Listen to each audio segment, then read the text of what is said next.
Добрый день. Напишите, пожалуйста, как видно и слышно.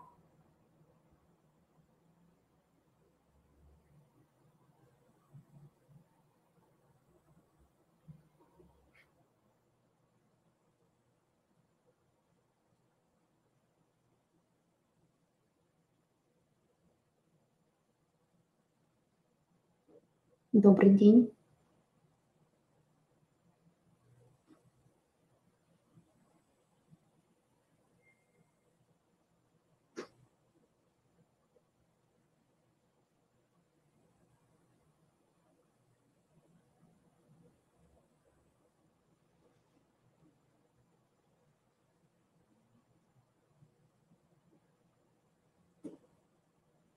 Добрый день, уважаемые родители, будущие родители. Мы рады вас приветствовать на нашем сегодняшнем вебинаре «Мифы и правда о грудном вскармливании».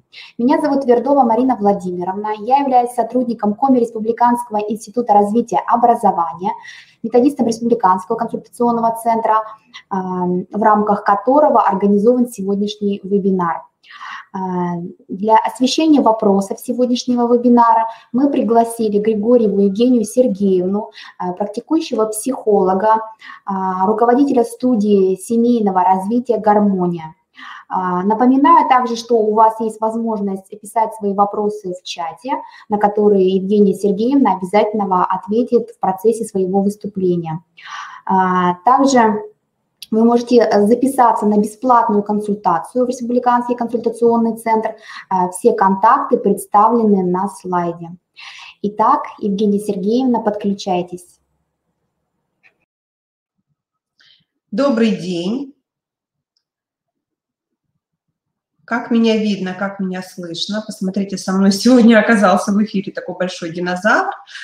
Ну, я надеюсь, что он не будет нам мешать, а будет только помогать. Напишите, пожалуйста, как меня видно, как меня слышно.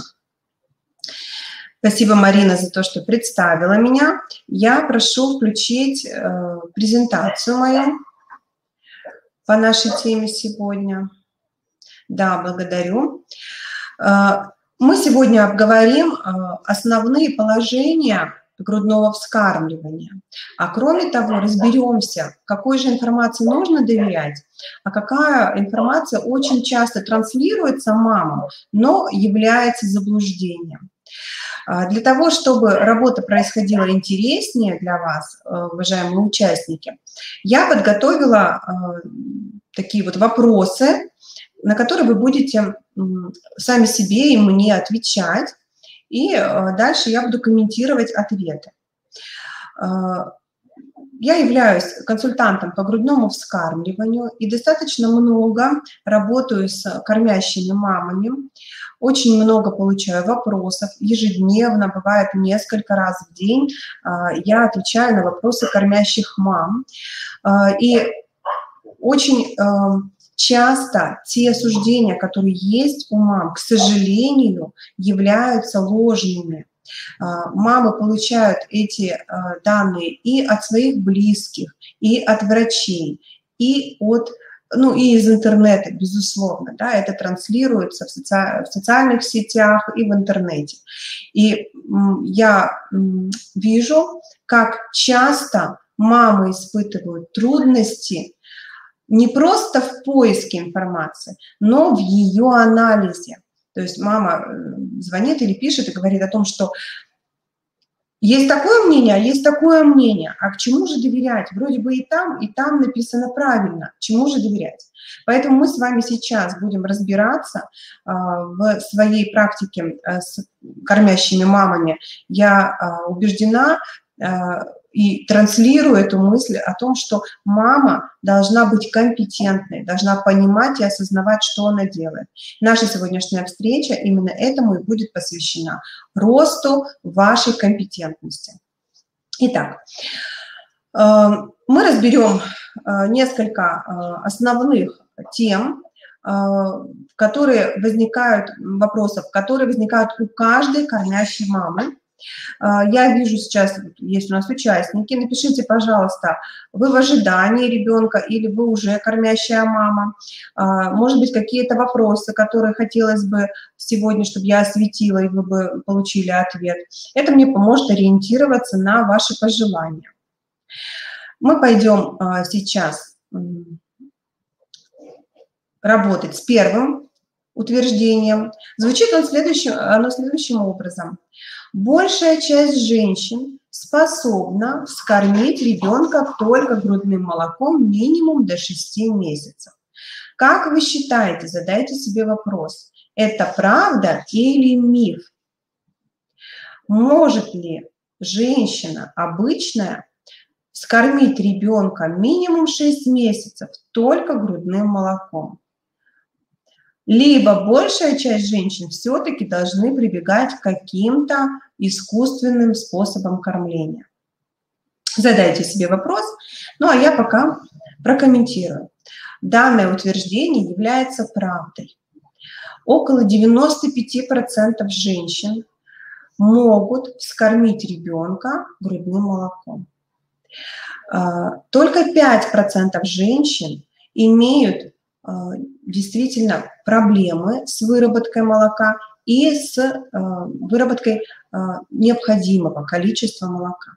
Как правило, эти 5% – это женщины с серьезными гормональными нарушениями.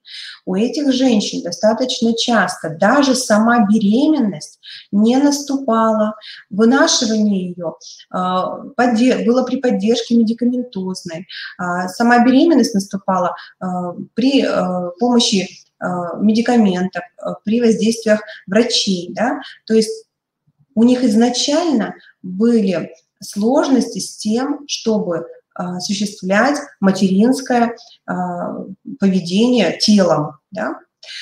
Есть какие-то гормональные сложности. И тогда мы понимаем, что лактация, как гормонозависимый процесс, тоже может быть нарушена.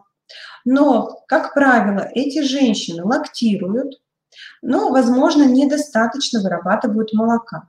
И тогда они прибегают к такой стратегии. Ребенок находится на смешанном вскармливании, частично он наедается грудным молоком, а все недостающее закрывается смесью. Какие еще женщины входят в эти 5%? Вы убедитесь, что этих женщин действительно не так много. Это женщины с трудностью, с отсутствием или неразвитостью молочной железы. То есть у этих женщин по каким-то причинам, вследствие травмы, операции удалена молочная железа, либо под воздействием все тех же гормональных трудностей грудь просто не развивалась. Да? То есть у них не выражены молочные железы, да? То есть нет груди, по сути. Да? Поэтому и лактировать эта грудь может в меньшей степени. Посмотрите, к счастью, таких женщин с глубокими такими сложностями в популяции немного. Если бы их было много, то человечество, безусловно, бы не выжило, потому что не могли бы кормить своих детенышей. Поскольку мы выжили, человечество развивается, это значит, что большая часть наших пра-пра-пра-матерей могли кормить грудью. Точно так же и мы, в свою очередь, можем это делать. Это утверждение является правдой. Кормить ребенка исключительно грудным молоком ВОЗ рекомендует нам до 6 месяцев. Идем дальше. И следующее утверждение. Современные дорогие смеси не уступают по своему качеству грудному молоку. Попробуйте задуматься о составе смеси и о том, как же насколько оно конкурентоспособно, эта смесь, по сравнению с грудным молоком. И подумайте, действительно ли смеси сейчас уже производители очень стараются, очень большой опыт накоплен, производят такие смеси, которые могут соответствовать грудному молоку. Итак, данное утверждение является мифом. Самая современная смесь содержит в своем составе 46 плюс-минус компонентов. При этом грудное молоко содержит более 700 компонентов. Грудное молоко выигрывает не только по насыщенности, наполненности компонентами, но и по своей естественности для ребенка. Это питание, созданное специально для него, с учетом всех его особенностей, возраста, времени года, зрелости ребенка.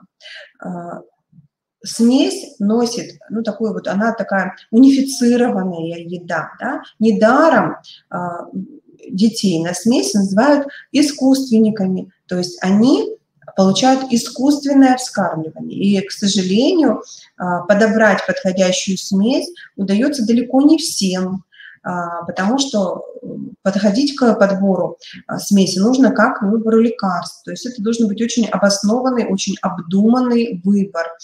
Это, не каждая смесь подойдет ребенку. В отличие от этого, от нее, от смеси, грудное молоко создано специально для ребенка, наиболее соответствует его пищевым особенностям, наиболее соответствует его росту и развитию, уровню его развития, то есть закрывает все потребности ребенка. Поэтому, дорогие мамы, это миф. Пока что производители не научились создавать подобие грудного молока. Хотя, безусловно, я должна отметить, что те смеси, которые сейчас есть на рынке, не в сравнении лучше с тем, что было буквально там 10-20 лет назад, а может быть, когда росли вы. Это были совершенно другие продукты для детей. И по-прежнему не рекомендуется ничем другим, кроме смеси, заменять грудное молоко. Ни кефир, ни коровье или козье молоко не могут быть даны ребенку первого года жизни. Да? Это не питание для грудничка, для вот этого вот возраста младенца. Адаптированная смесь, если недоступно грудное молоко. Идем дальше. Ну вот, да, такая картинка.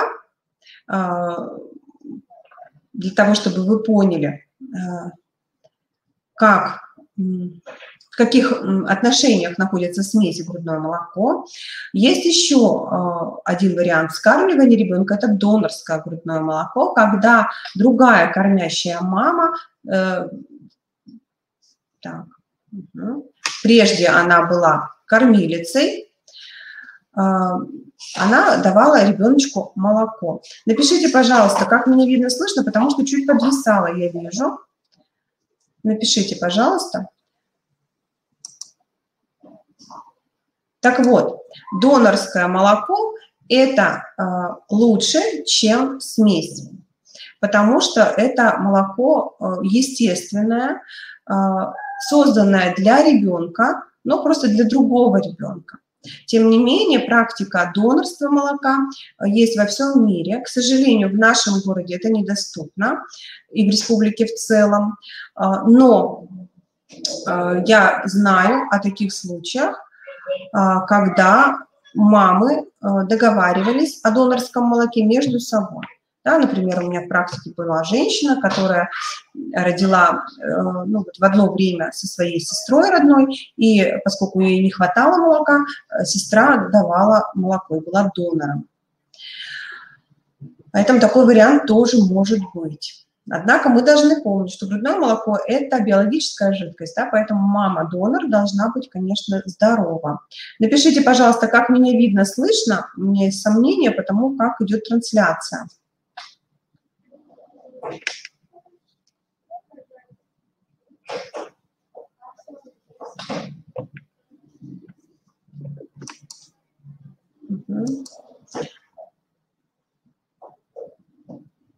Итак, ну ладно, пойдем дальше. Вот перегружается страница.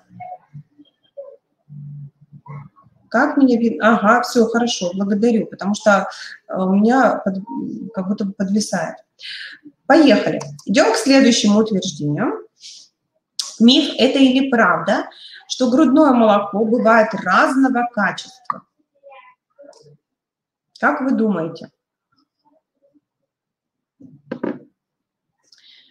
Бывает ли грудное молоко разного качества? Бывает ли оно некачественное? Задайте себе вопрос. Бывает ли оно плохое, неподходящее для ребенка? Итак, ответ будет здесь такой. Если мы говорим о том, что молоко меняет свой состав, то тогда да, мы можем признать, что грудное молоко бывает разного качества. К примеру, грудное молоко днем и ночью различается. Качество от этого не снижается, однако состав действительно различается, он становится более полезным ночью и более питательным днем, да, что соответствует потребностям ребенка.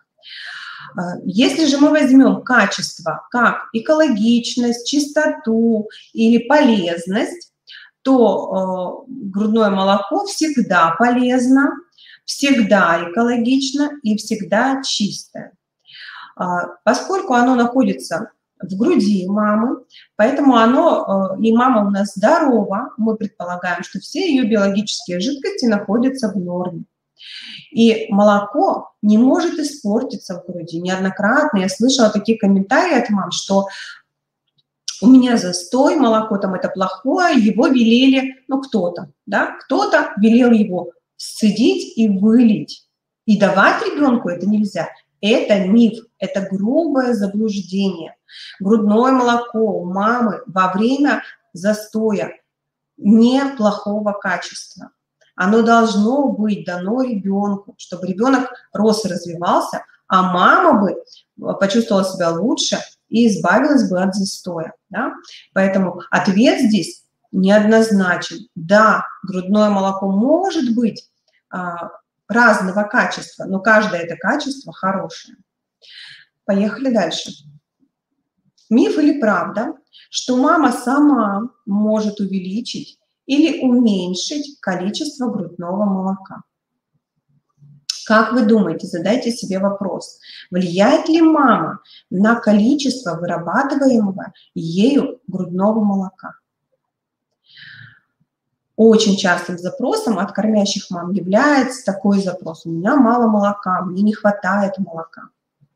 Может ли мама на это сама повлиять?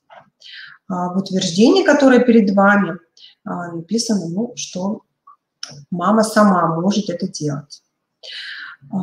Открою карты и скажу, что да, конечно, мама сама влияет на количество вырабатываемого ею молока. Каким образом это происходит? Грудь работает по принципу: сколько ушло, столько пришло. Поэтому, если из груди молоко уходит часто и много, то оно будет снова приходить часто и много, и недостатка молока не будет. Кроме того, мама может следить за своим эмоциональным состоянием, потому что ее настроение, ее самочувствие напрямую влияет на количество вырабатываемого молока. Вы должны понять, что в природе, если самка находится в стрессовом состоянии, она не будет скармливать своих детенышей, она их оставит, и она прекратит лактировать. Те же самые механизмы заложены и в нашу с вами природу. И если маме плохо, если у мамы острая послеродовая депрессия, и мама не получает нужной помощи и поддержки, в этом случае она не застрахована от того, что у нее молока будет недостаточно, оно прекратит вырабатываться, не прекратит, снизится выработка, да? Поэтому мама, конечно же, управляет своим эмоциональным состоянием, работает над ним и тем самым увеличивает или уменьшает количество грудного молока. Кроме того, мама должна обратить внимание еще и на питание, которое она организовала себе. Должно быть достаточное питье. В течение дня кормящая мама должна пить по жажде, не должно быть недостатка жидкости. Часто я слышу тоже такие вот рекомендации, которые мамы получают в случае, например, застоя, ограничить количество воды выпиваемой. Это абсолютный миф, это вредная рекомендация, потому что если ваш организм почувствует, что он находится в условиях сниженного количества воды, будет застой воды, да, будет сохранять воду, не отдавать. Поэтому ни в коей мере мы такой дефицит не должны создавать. Питья и еды у мамы должно быть достаточно. Мама должна качественно питаться, вести здоровый образ жизни, спать, высыпаться, отдыхать. И тогда ее грудное молоко будет вырабатываться хорошо. Самым же важным моментом в моменте увеличения или сохранения грудного молока в нужном количестве, да, является самым важным правильное прикладывание малыша. Маме не должно быть больно, маме должно быть приятно кормить ребеночка. Плюс к этому, да, мама должна быть настроена на кормление грудью, хотеть этого. И, конечно же, часто прикладывать, не давать больших перерывов, то есть молоко должно уходить из груди. Поэтому это 4-е утверждение, которое мы сейчас с вами рассматриваем, является правдой. Поехали дальше. 5-е утверждение. Молоко нужно копить в груди, чтобы его было больше. Мы продолжаем разговор про увеличение количества молока, потому что это действительно частый запрос, это часто беспокоит матерей. И рассмотрим вот такой вопрос. Стоит или не стоит копить молоко в груди для того, чтобы увеличить его количество? Задумайтесь об этом. И это утверждение является абсолютным мифом. Разгадку я вам дала в предыдущем своем комментарии. Грудь работает по принципу «сколько ушло, столько и пришло». Поэтому если мама начинает грудное молоко копить в груди, в этом случае выработка молока снижается. Дело в том, что в грудном молоке есть такое вещество, которое называется ингибитор лактации. Ингибитор лактации накапливается в грудном молоке, в молочной железе женщин. Как только его становится много, молока накопилось много, ингибитора стало много, соответственно, организм понимает, что выработку молока нужно прекращать, потому что ингибитора стало много. И до тех пор, пока мама не опорожнит грудь, не покормит малыша или не сцедит, молоко может прекратить вырабатываться. Поэтому, если у вас есть большие перерывы в кормлениях, более 3 часов, в этом случае молока действительно станет мало. Организм подумает, молоко вырабатывать не надо, потому что оно никуда не уходит. Детеныша рядом нет. Зачем же я буду делать что-то лишнее? Поэтому для увеличения количества молока, для нормализации его количества крайне важно часто кормить, не делая больших перерывов, более 3 часов. Оптимально днем 1,5-2 часа для ребенка 1-2 месяца жизни, дальше по требованию, а для ночного кормления подойдет режим через каждые 2-3 часа, но можно чаще. После, как правило, 2 месяцев ребенок уже четко знает, как позвать маму, он сам способен подавать сигнал, и можно спокойно спать, не засекая время по часам, надеясь только на ребенка, что он позовет маму и попросит грудь. В этом случае одна просьба к маме только, да, быть рядом и давать грудь по требованию. В любой момент, когда ребенок хочет сосать, он должен получать грудь. Таким образом, грудного молока будет всегда достаточно. Его выработка будет расти параллельно с ростом ребенка и с ростом его потребностей. Идем дальше. Следующее утверждение. Миф это или правда, что грудное вскармливание – это часто неприятно и даже больно? Итак, подумайте, пожалуйста, действительно ли грудное вскармливание вызывает у мамы неприятные ощущения и болезненные ощущения. Вспомните, пожалуйста, слышали ли вы об этом от своих знакомых мам? Возможно, вам кто-то рассказывал про то, что им было плохо, им вообще крайне не нравилось, и это было дискомфортно. Подумайте, пожалуйста, и ответьте вот на это утверждение. По вашему мнению, это миф или правда? Грудное вскармливание – это часто неприятно и даже больно. Итак, да, это действительно так, в случае, если мама допускает нарушения в качестве прикладывания и в самой организации грудного вскармливания. На самом деле, такие неприятные ощущения происходят реже, и большинству женщин кормить ребенка грудью приятно. Почему? Потому что в нашей природе, в самом нашем теле, в наших гормонах заложена установка на лактацию. Природа позаботилась о том, чтобы маме было приятно кормить своего ребенка. Иначе любая самка в природе, и мы бы тоже бросали это дело при первых же сложностях и неудобствах. Однако мы продолжаем это делать.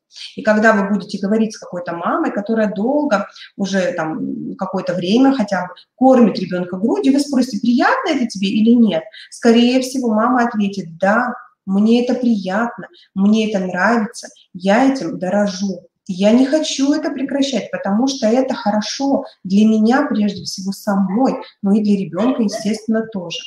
Это как раз говорит о том, что грудное вскармливание – это приятный процесс.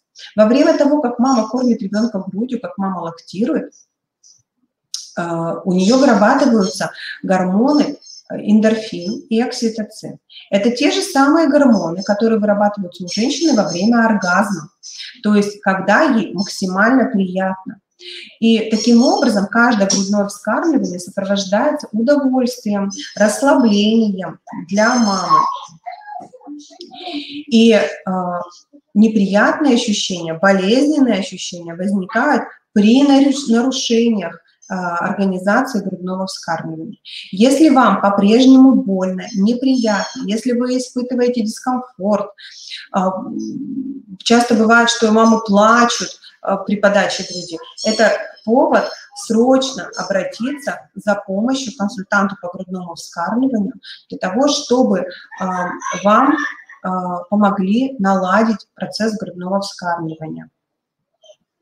Итак, мы идем с вами дальше и переходим к такой теме, которая волнует очень многих мам. Это тема сцеживания.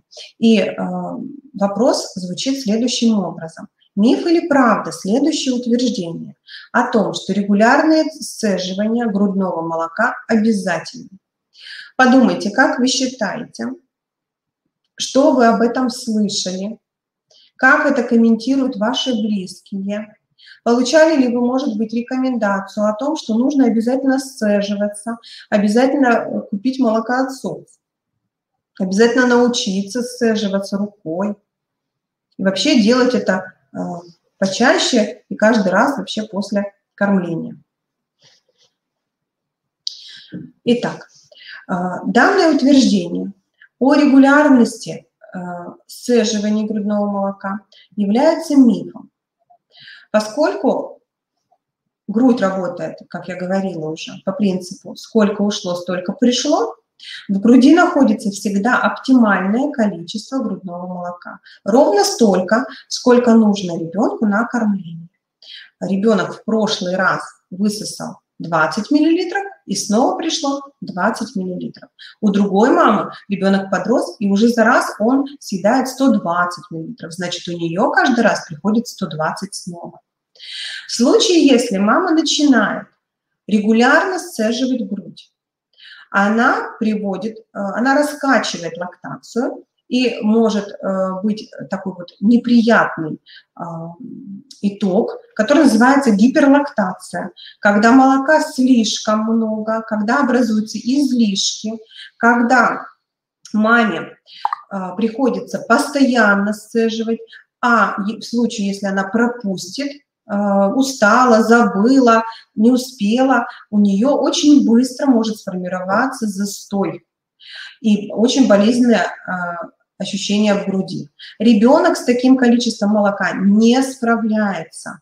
Он не может съесть все то, что мама вырабатывает с помощью сцеживания. Это как вот, ну, простите за сравнение, корова 10 литров в ведро хозяйке, 10 литров теленку. Да, попробуй, хозяйка, не приди, теленок с этим не справится, у коровы тут же начнется мастит. Поэтому мы должны быть очень аккуратны со сцеживаниями. И сцеживания нужны только в определенных ситуациях. Например, когда маме нужно куда-то уйти. Например, вы знаете о том, что завтра вам нужно уходить там, по делам. Поскольку в груди нет лишнего молока, есть ровно столько, сколько надо ребенку, вам необходимо начать сцеживание за сутки до предполагаемого ухода. В этом случае вы будете сцеживать, можно сцеживать в одну чашку, да, в одну кружку какую-то, ставить в холодильник это молоко. И когда вы уйдете, ваши близкие останутся с ребенком, они погреют молоко на водяной бане до температуры тела и дадут ребенку из ложки или из шприца без иглы это сцеженное молоко. Оно не потеряет своих свойств, оно будет полезным, и оно хорошо сохранится в холодильнике. Еще один случай, когда маме надо сцедиться. Это ситуация, когда у мамы образовался застой. Какие признаки застоя? Покраснение, боль, уплотнение в груди, ощущение, что там какие-то комочки, либо плотный участок, болезненный участок. Кроме того, очень быстро у мамы может возникнуть температура, вплоть до 40 градусов. Состояние в целом тяжелое, ломота в теле, головная боль, бывает трудно поднять руку. Все это говорит о том, что у мамы застой молока, и ей надо в первую очередь его удалять. Главный помощник в этом, безусловно, ребенок. Однако ребенок не всегда может справиться с таким количеством молока в случае, когда произошел застой. Поэтому здесь маме как раз может понадобиться сцеживание. Самый доступный способ сцеживания – это рука. Да, ручное сцеживание, можно поискать в интернете, как это делать, есть видеообзоры по этому поводу, видеоролики. Ну, либо молокоотсос. Молокоотсос – это не та вещь, которую нужно покупать непременно во время беременности. Молокоотсос не нужен 100% женщин. Он нужен весьма ограниченному количеству женщин. Например, женщинам, которым нужно будет сцеживать ежедневно и по многу. Например, они выходят на учебу или на работу. Молокоотсос может понадобиться также женщинам, которые обладательницы роскошного бюста, упругой, твердой, я бы сказала, молочной железы, которую трудно захватить рукой. Трудно на нее нажать для того, чтобы сцеживать. Тогда действительно здесь на помощь придет молокоотсос. Ну и еще одна ситуация, когда нужны маме сцеживания, это когда маме по каким-то причинам необходимо прервать грудное вскармливание ребенку, то есть не давать ребенку грудь. Например, она уехала, либо она принимает какие-то препараты, несовместимые с грудным вскармливанием, либо ребенок находится в больнице, и они разлучены. Но мама хочет продлить и продолжить грудное вскармливание после того, как эта ситуация закончится. В этом случае она должна сцеживаться в период, когда ребенок не в доступе, каждый день, да, каждые 3 часа, и тем самым она с помощью сцеживания будет поддерживать лактацию, да, и хорошо потом можно вернуться к кормлению ребенка дальше. Итак, если у вас возникают вопросы, пишите. А мы переходим к следующему утверждению, которое я предлагаю проверить на правдивость. Миф это или правда, что ребенка не нужно допаивать водой до введения прикорма. Как вы считаете, даете ли вы ребенку до прикорма, а это примерно 6 месяцев, воду? Какие комментарии вы про это слышали? Как вы к этому относитесь? Итак, допаивать ребенка водой до наступления возраста прикорма действительно не нужно. Это официальная рекомендация Всемирной организации здравоохранения. Эта рекомендация подходит даже жителям стран Африки. Поэтому нашей с вами Северной Республике она тем более подходит. Не бывает такого состояния, когда мы ребенка, младенчика, грудничка должны допаивать водой, потому что с этим не справляется грудное молоко. На самом деле грудное молоко содержит 89% воды. То есть, получая грудь, ребенок точно утолит жажду. В случае же, если мы даем воду, а еще и даем в больших объемах, у ребенка объем желудка очень маленький, мы занимаем весь этот желудок водой, и получается состояние, как у взрослых людей, у взрослых женщин, например, когда они садятся на диету. Они заполняют желудок водой, дабы обмануть желудок, получить 0 калорий и при этом ощущение полного живота, да, полного желудка. И мы таким образом худеем, но у нас есть у взрослых жировая масса, которую надо потерять, которая нам мешает, а у детей такой жировой массы нет. Ребенок наш худеть не должен. Да? Поэтому вот подача воды, допаивание водой ведет к потере массы у ребенка, и поскольку у ребенка есть ощущение полного желудка, он уже не просит у мамы грудь, и, соответственно, не стимулирует маму. И мама у нас сталкивается с тем, что грудного молока стало вырабатываться меньше.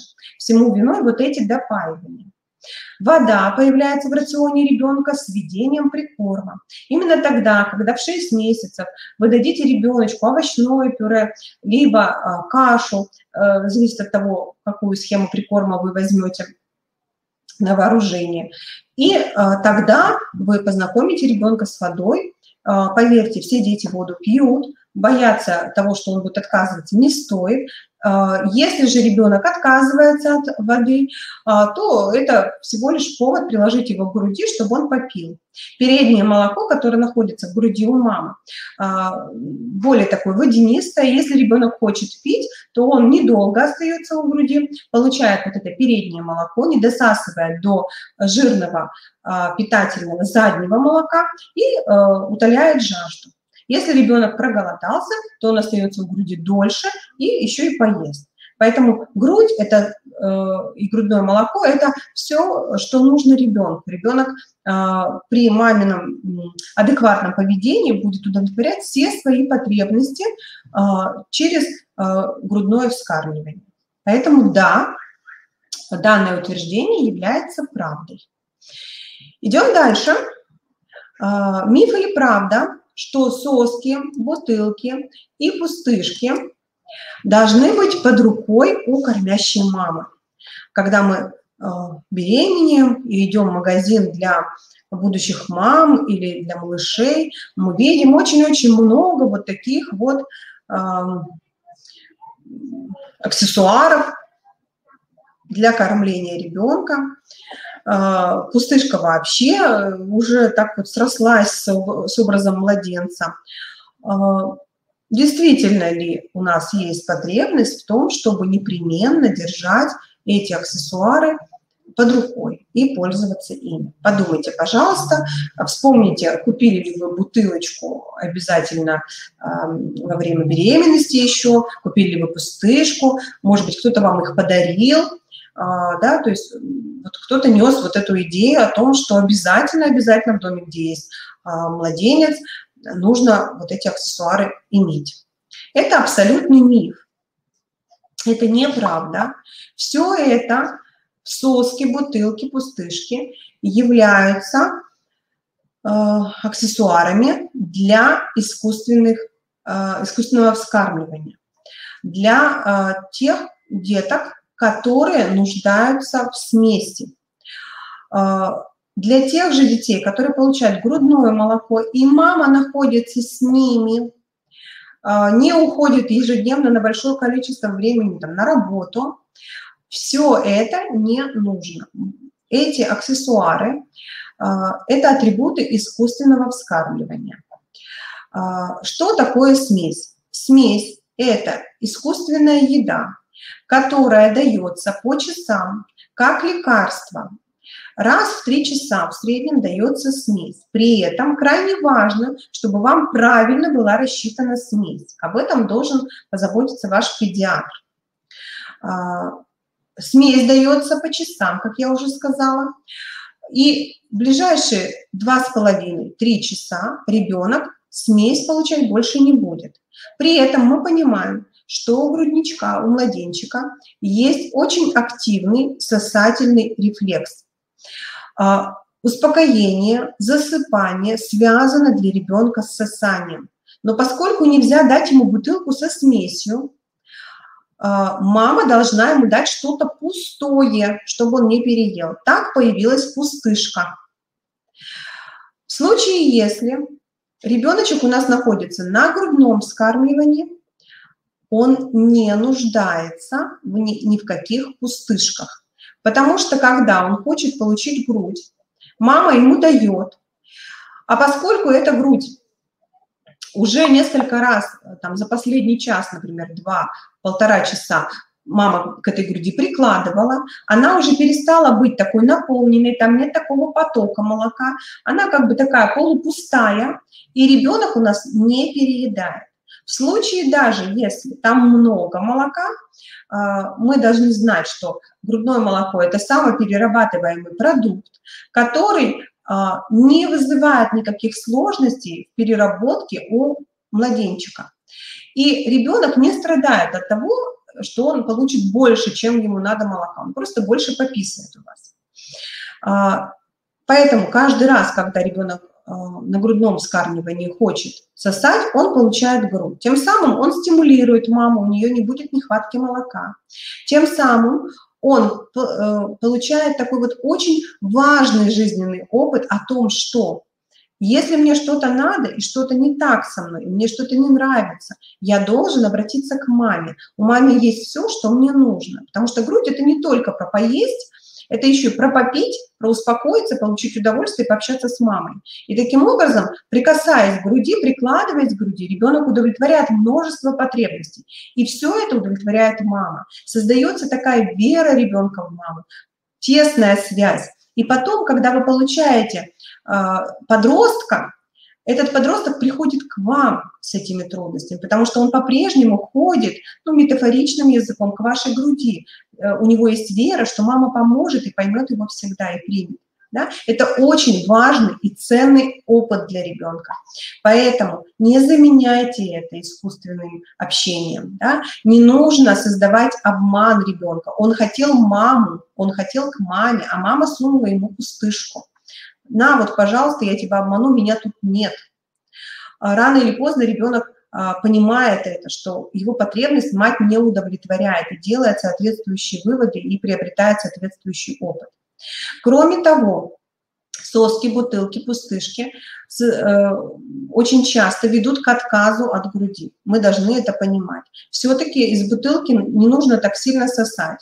Бутылка дает постоянный поток. Очень многим детям не нравится, что в груди нет постоянного потока. То хлещет, то по чуть-чуть идет, надо трудиться. С бутылкой трудиться не надо. Поэтому очень многие дети, к сожалению, делают выбор в пользу бутылки.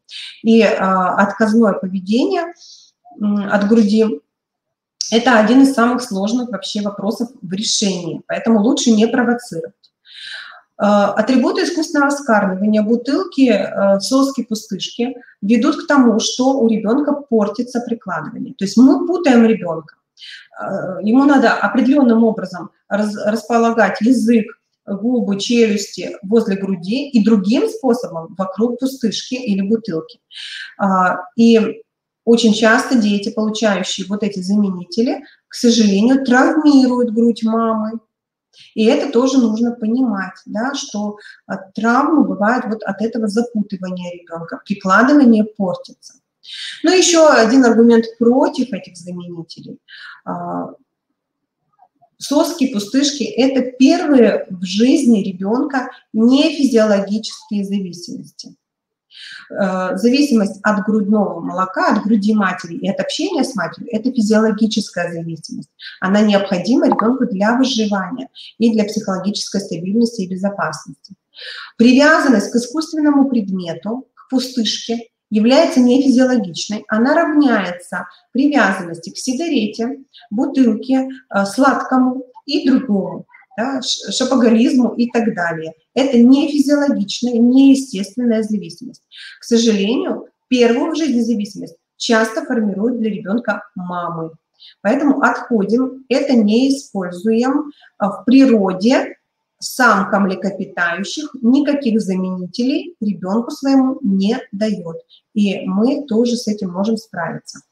Есть дети, которым заменители груди показаны, в частности пустышки. Это дети с трудностями в работе нервной системы, возбудимые, которые не могут без сосания достичь успокоения. Понятно, что мама не может кормить ребенка сутками, и им нужен вот этот заменитель. Но этих детей не так много, как развита пустышка.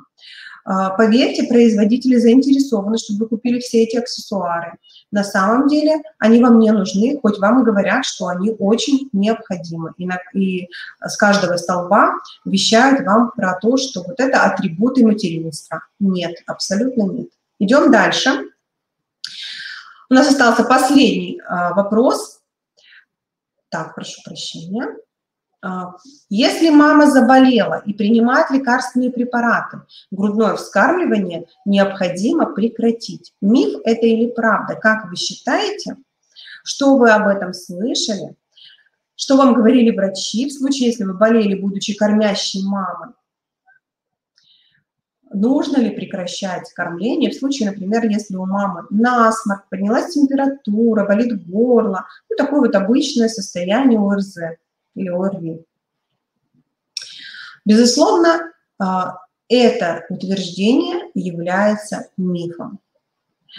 Грудное вскармливание – это естественный процесс, поэтому естественные какие-то недомогания не вредят ребенку и не передаются от мамы. Более того, если мама у нас заболела ОРЗ, то, скорее всего, она уже несколько дней дышала этим на ребенка. А у ребенка иммунитет незрелый, и собственных антител к этим вирусам нет. Поэтому мама может с ним поделиться своими антителами к заболеваниям, к вирусам через грудное молоко. Пожалуйста, если вы приболели, чувствуете, что вам нужна медикаментозная помощь, просите своего лечащего врача о назначении вам препаратов, совместимых с грудным вскармливанием. Они есть. Очень редко, очень мало случаев, когда действительно нет аналога, совместимого с грудным вскармливанием. Поэтому будьте заинтересованы в выборе для себя такого подходящего препарата. Итак, я жду ваши вопросы. Если они есть, пишите. Хочу сказать о том, что помощь в поддержке грудного вскармливания доступна в нашем городе и в республике в целом. Вы можете обращаться на сайт Ассоциации консультантов по естественному вскармливанию akef.info. Там есть ответы на множество вопросов от кормящих мам, статьи, видеоматериалы, вебинары и так далее. Есть форум, где можно задать свой вопрос. Кроме того, вы всегда можете обращаться ко мне и воспользоваться предложением от Криро, да, с тем, чтобы задать мне вопрос и получить консультацию без оплаты. Пишите, пожалуйста, свои вопросы, если они есть, я на них отвечу. На сегодня мы с вами завершаем разговор о грудном вскармливании. Мы разобрались в 10 спорных утверждениях, которые часто транслируются маме. И надеюсь, что это будет полезно для вас в том, чтобы вы были компетентны и разбирались в том, что вам подходит сейчас. Благодарю вас за внимание. До новых встреч.